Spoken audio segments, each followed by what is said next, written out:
Hello guys, welcome to my channel Tech Bazaar. आज हम जानने वाले हैं कैसे कंप्यूटर में पासवर्ड सेट करते हैं। तो चलिए शुरू करते हैं आज की वीडियो।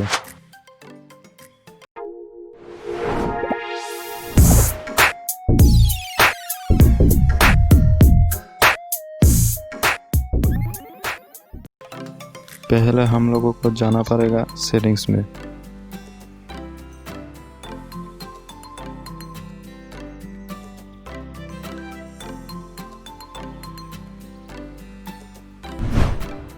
अब हमें अकाउंट्स में क्लिक करना होगा।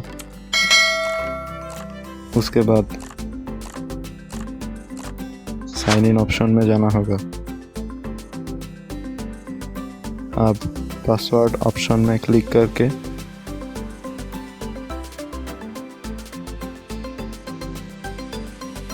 ऐड में क्लिक करना होगा। उसके बाद न्यू और कन्फर्म पासवर्ड देके पासवर्ड हिंट देना पड़ेगा। जैसे कि अगर आप पासवर्ड भूल गए तो हिंट देख के याद आ जाएगा।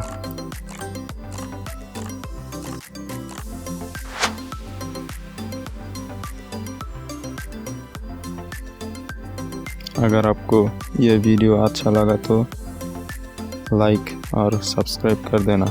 आज के लिए इतना ही था, फिर मिलेंगे अगले वीडियो में। जय हिंद।